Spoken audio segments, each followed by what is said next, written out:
إن الحمد لله نحمده ونستعينه ونستغفره ونعوذ بالله من شرور أنفسنا وسيئات أعمالنا من يهده الله فلا مضل له ومن يضلل فلا هادي له أشهد أن لا إله إلا الله وحده لا شريك له وأشهد أن نبينا محمدا عبده ورسوله يا أيها الذين آمنوا اتقوا الله حق تقاته ولا تموتن إلا وأنتم مسلمون يا أيها الناس اتقوا ربكم الذي خلقكم من نفس واحدة وخلق منها زوجها وبث منهما رجالا كثيرا ونساء واتقوا الله الذي تساءلون به والأرحام إن الله كان عليكم رقيبا يا أيها الذين آمنوا اتقوا الله وقولوا قولا سديدا يصلح لكم أعمالكم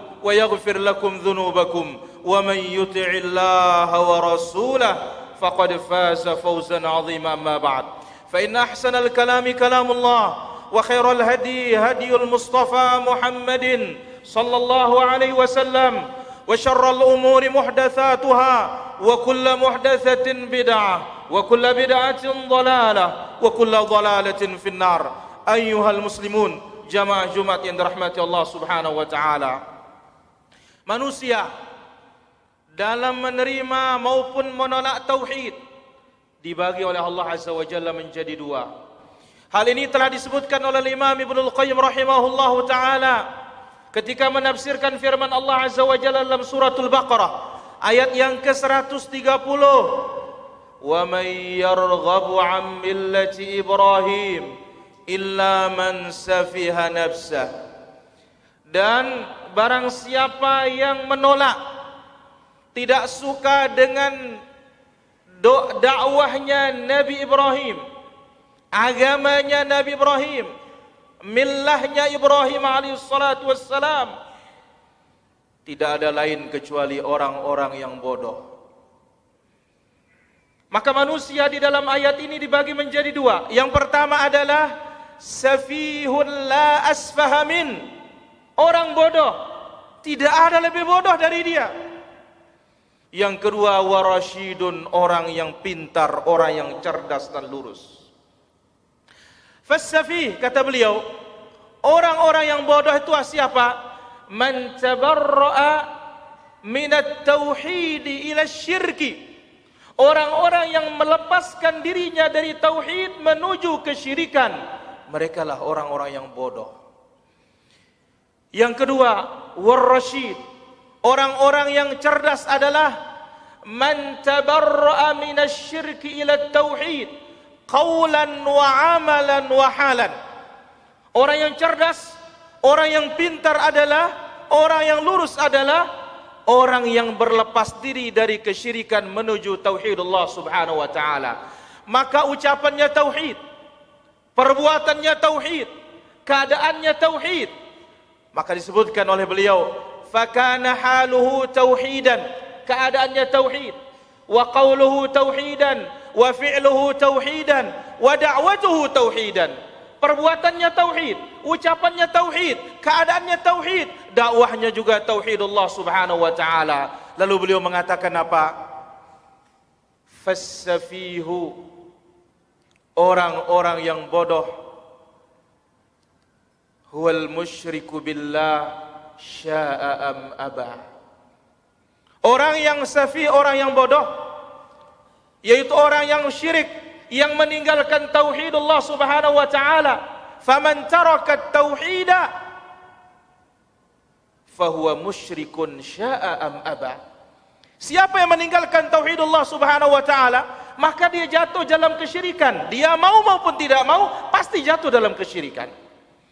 Yang kedua, wa man taraka sunnata, dan siapa meninggalkan sunnah, fahuwa mubtadi'un dhallun sya'a am aba, maka dia menjadi ahli bid'ah, sesat, mau tidak mau pasti akan terjerumus di dalamnya. Oleh karena itu para hadirin rahmati Allah subhanahu wa ta'ala, dalam ungkapan yang lain beliau mengatakan, wal usulul lati tambani alaih sa'adatul insan thalathatun, pokok yang di atasnya dibangun kebahagiaan manusia itu ada 3. Faman faqada minha waqa'a fi dhiddiha. Siapa yang kehilangan dari 3 pokok ini, maka dia jatuh dalam lawannya. Yang pertama adalah pokok kebahagiaan itu adalah tauhidullah subhanahu wa ta'ala. Siapa yang kehilangan tauhid, maka dia jatuh dalam kesyirikan. Yang kedua, kebahagiaan itu sumbernya adalah sunnah. Siapa yang kehilangan sunnah, jatuhlah dia dalam bid'ah. Mau tidak mau. Yang ketiga adalah at-ta'ah, ketaatan kepada Allah. Siapa yang kehilangan ketaatan kepada Allah, pasti dia jatuh dalam kemaksiatan. Aqulu qouli hadza wa astaghfirullah li wa lakum wa lisairil muslimina min kulli dhanbin fastaghfiru innahu wal ghafurur rahim.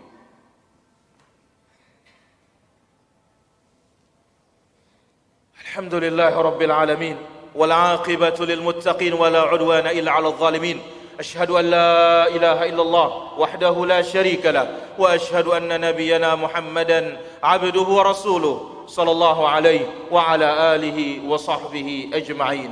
Hadirin rahmati Allah subhanahu wa ta'ala. Kebodohan diterangkan pula dalam ucapan beliau. Beliau mengatakan, wal jahlu ra'su kulli bid'atin wa dhalalatin wa naqsin. Kejahilan itu adalah otak dari segala bid'ah. Kejahilan itu adalah otak dari segala kesesatan. Kejahilan itu adalah otak dari segala kekurangan. Sebaliknya, wal ilmu huwa ra'su kulli khairin wa hudan wa kamalin.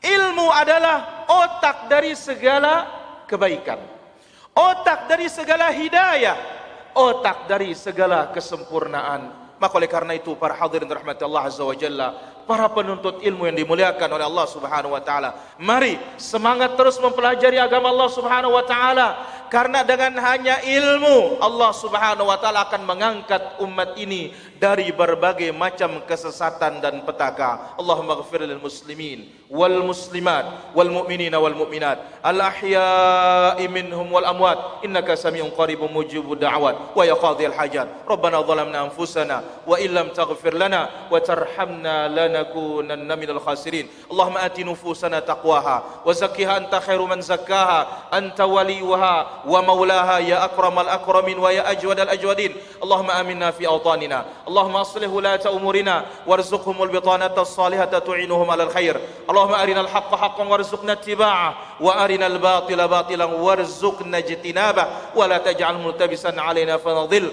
Rabbana atina fid dunya hasanah wa fil akhirati hasanah wa qina 'adzaban nar. Allahumma man aradana wa arada da'watana wa arada irdana wa arada dinana bisu'in fashghilhum bi anfusihim waj'al kaydahum fi nuhurihim waj'al tadbirahum tadmirahum ya rabbal alamin. La ilaha illa anta subhanaka inna kunna minadh dhalimin. La ilaha illa anta subhanaka inna kunna minadh dhalimin. La ilaha illa anta subhanaka inna kunna minadh dhalimin. Hasbunallahu wa ni'mal wakil. Hasbunallahu wa ni'mal wakil. Hasbunallahu wa ni'mal wakil. Rabbana atina fid dunya hasanah wa fil akhirati hasanah wa qina adzaban nar. Wa sallallahu ala nabiyyina Muhammad walhamdulillahi rabbil alamin.